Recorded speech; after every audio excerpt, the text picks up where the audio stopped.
I love Makonnen, a rapper who been around for a long time and is one everybody remember. All the way back in 2014, he dropped the hit with Drake, and the world thought he was finna have a real long-lasting career. But what the world ain't know was how crazy his career was finna get. Hey, I'm Prince and talk about whoever I want, and today we're gonna discover how Makonnen basically blackballed himself from the industry. It's 2014, Makonnen dropped this song on Tuesday and it was getting love, but eventually it got around to Drake, and Drake was thinking it was hard too, so he hopped on the remix. And that song went crazy. People all around the world hearing the song, and people was feeling like he was the hot new artist coming. And just a few weeks after Drake dropped his remix, Makonnen made a mistake people know not to make today. He signed to Drake, and it was like the moment he signed to him, everything fell apart and the world noticed it. I'm talking about, it was articles talking about how Makonnen couldn't drop another hit. It's hard to not notice the seeming lack of buzz surrounding I Love Makonnen.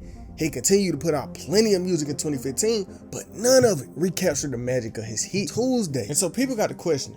They was like, you signed to Drake and you not dropping no hits.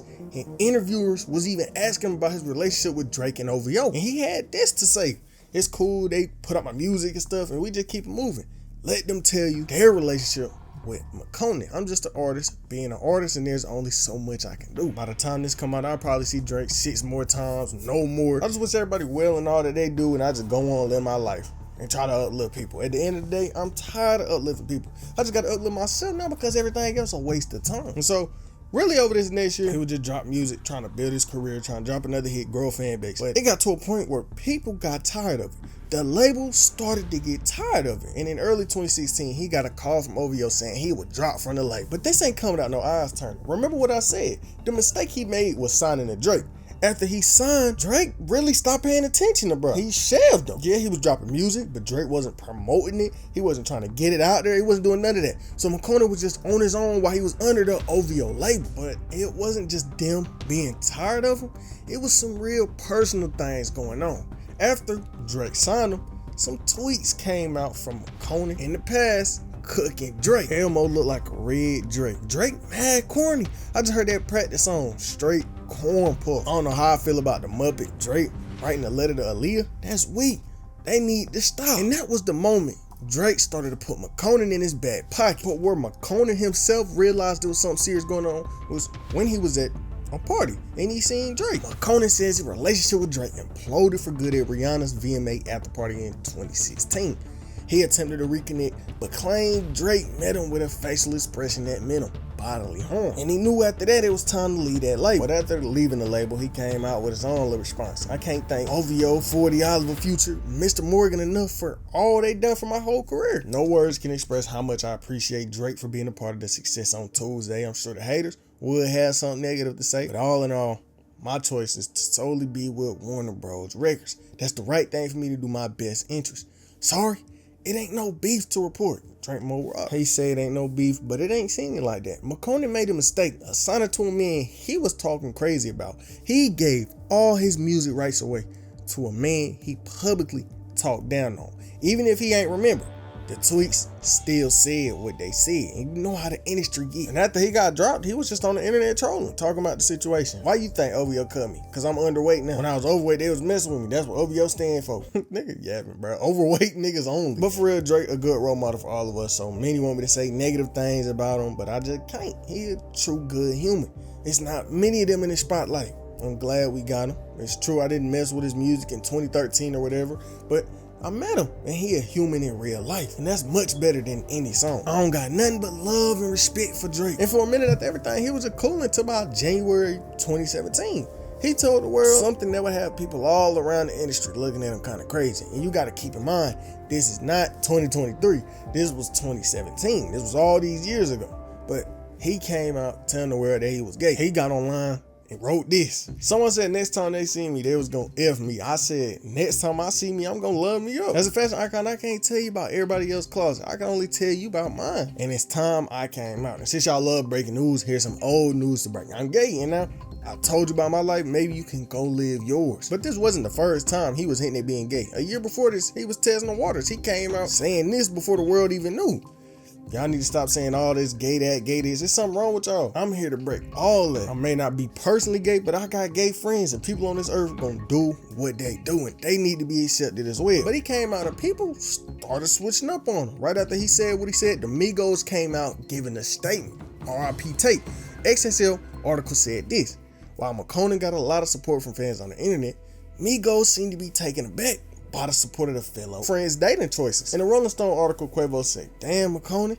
He seemed surprised that fans was accepting of Makonnen. As Quavo raised an eyebrow and say, they supported him. Meanwhile, Offset more concrete with his statement, saying the support came because the world is messed up. Then Tate said the world not right. The Migos said this. They started getting crazy backlash, and it got so bad, Quavo even had to come out giving statements. Quavo said, we ain't saying nothing wrong with being gay, but the issue came because Makonnen first came out talking about trapping and selling Molly, doing all that. That's whack. Basically, Quavo came out saying he wasn't homophobic or nothing, and it's 2017, we all need to be living.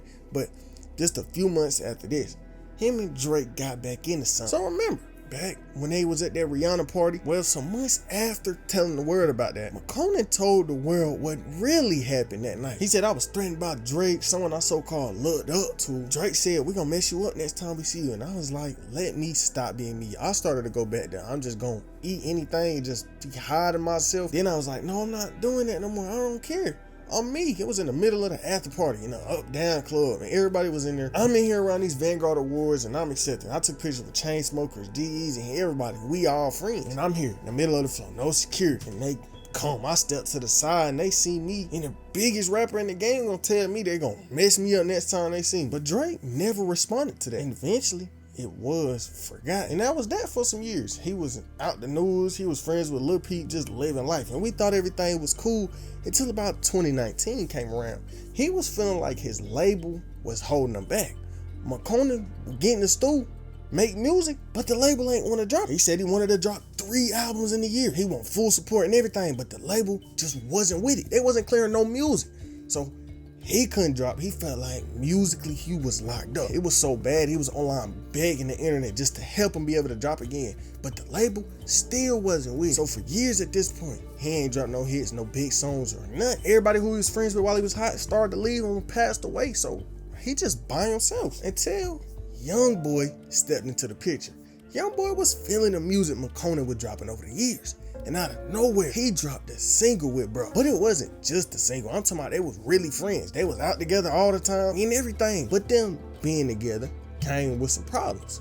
Or at least that's how Makonnen looked at it. So he dropped the song with YoungBoy, and people started to try to become friends with him again. So all these rappers just texted bro, trying to be cool. And so instead of him showing love back and trying to build something with him, he just blasted everybody on the media. I'm him, and I've been here. I ain't do this for y'all. Y'all turned y'all back on me and held hands together. Unfollow me and everything. Now y'all see me with YoungBoy, the realest nigga on earth, and start hitting me up like it's all good. Damn, that's painful to see, especially after we came up together in Atlanta all the way back in 2014. And after everything he said, after all that me riding, he at 4 people in that caption: YoungBoy, Sway Lee, Metro Boomin, and Post Malone. And for some more context, the IG post was him posting DMs of him texting these rappers for years and them not responding. But Sway Lee seen he got called out and he responded with this: bro, I was just saying that to you goofy, not for any reasons besides spreading love. I'm good in the game. I knew you when you was throwing up on shrooms. Bro, relax.